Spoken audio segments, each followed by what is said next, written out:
Water flows through our lives in many ways. Kids love it. Adults can't get enough of it. Without it, life cannot exist. It seems there is so much water around us that we tend to take it for granted. In reality, our water source is a very precious resource. Here in Northwest Ohio, Southwest Michigan, and Northeast Indiana, we have been blessed with a bountiful source of water. It's the water that has sustained our crops, our communities, and our families for centuries. The water that we are talking about is located underground in a glacially deposited sand and gravel aquifer that stretches under 7 counties in 3 states. Many people may imagine an aquifer to be a huge underground lake or river. In reality, an aquifer acts like a sponge to soak up and store water in the tiny spaces among grains of sand, gravel, and even fractured rock.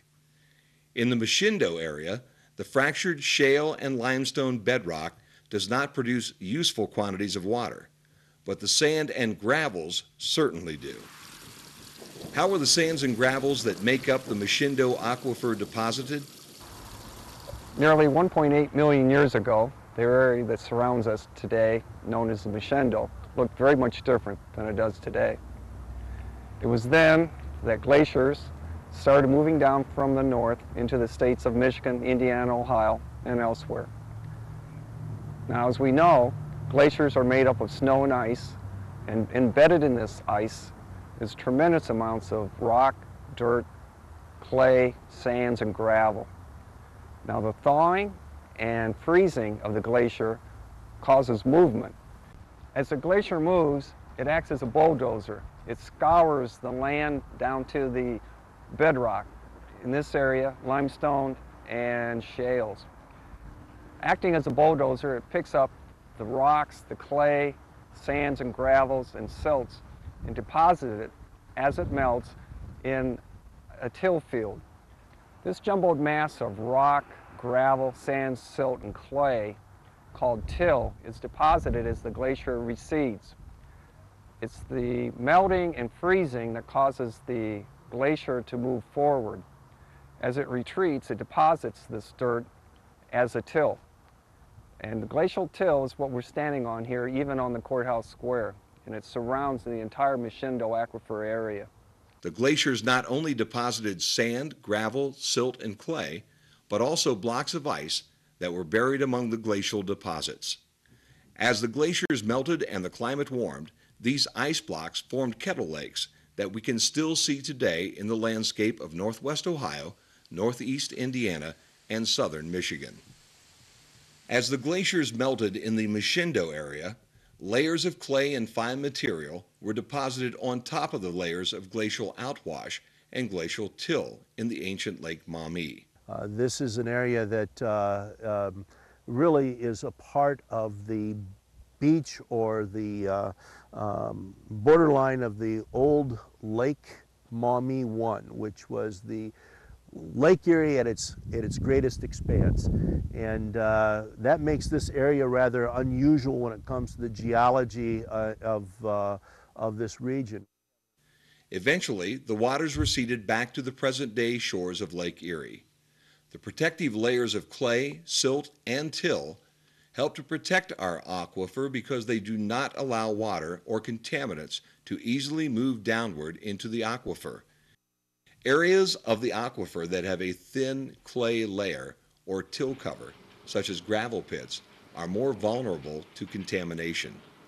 To give you a better illustration, this once was a gravel pit. The sand and gravel that was excavated from this pit was sorted and deposited there by ancient streams and rivers formed by the melting glaciers. Gravel and sand is actually 25% porous. The spaces between the sand and gravel actually has the ability to hold 25% water. So for example, if we had a 4-foot layer of sand and gravel and it was 25% porous, it would be the same as having 1 foot of standing water.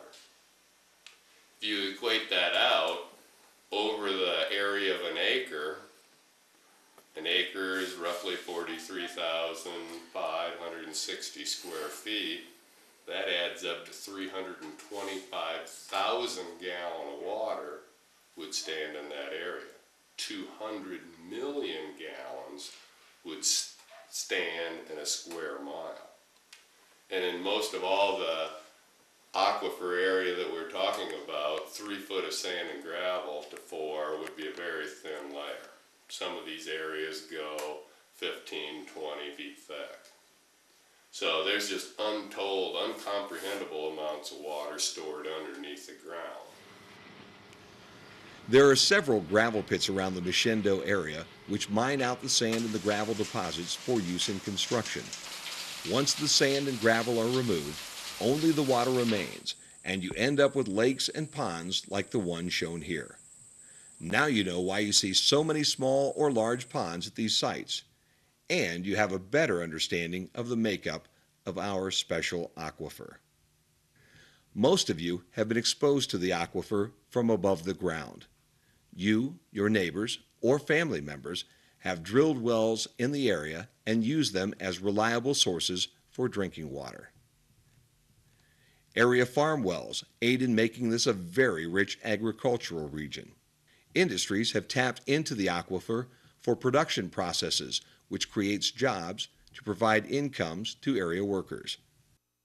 In '95, we were approached by a large corporation that was developing their own business and steel mill.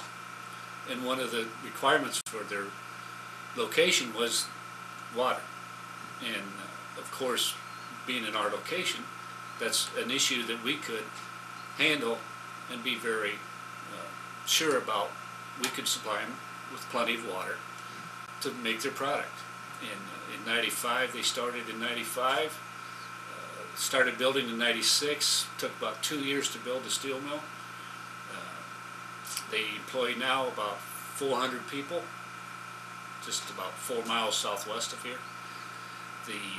They have 6 satellite industries that came in behind them, so we have a large employment base just on the outskirts of Butler. That's helped not only the city of Butler, but also northeast Indiana, as well as DeKalb County, which is the county that we're located in. We've got another company that's looking at us now, specifically because water is available for them to produce the product. Not to mention the millions of gallons of water needed every day to meet our residential needs. It's hard to imagine, but the city of Bryan, Ohio, a town of just over 8,000 people, uses almost 2 million gallons of water a day to satisfy their needs. Similar needs are met by our aquifer every day in Michigan and Indiana cities and villages. The aquifer is so valuable that in 2003, area leaders came together to discuss ways of assuring that our aquifer will continue to be a safe, clean source for generations to come. In 2004, the group approved its goals and purpose and named the aquifer the MICHINDOH Glacial Outwash Aquifer. MICHINDOH is a combination of Michigan, Indiana, and Ohio. It is the sole source of drinking water for portions of Branch, Hillsdale, and Lenawee counties in Michigan, portions of Steuben and DeKalb counties in Indiana, and most of Williams and portions of Fulton and Defiance counties in Ohio. The cities and villages, industries, agriculture, businesses, and private wells within this area all draw from the same water source, the MICHINDOH Glacial Outwash Aquifer. Programs like this one promote an awareness of the value of the aquifer as an irreplaceable water supply. How many people actually understand that if the MICHINDOH becomes contaminated, our source for clean drinking water? If we are to have an abundant supply of clean water for the future, we must safeguard the aquifer from contamination. I came to a meeting here one time and I heard a lady talking about the quality of water, how we must protect it. And I became involved because I do recall when I was in the Navy in the Pacific, we were rationed water, and water is a very vital commodity. And I also remember my wife's brother, who was in New Guinea in the 37th Division, how he wrote in a letter how he would give anything for a good cold drink of water. And he was out there in the jungles. And I've had access to good water here in Bryan, Ohio, and I just want to be able to protect the water for the coming generations so that it isn't polluted and that we have good quality water. And that's why I become interested in this organization and doing what I can to protect the water for the next generations.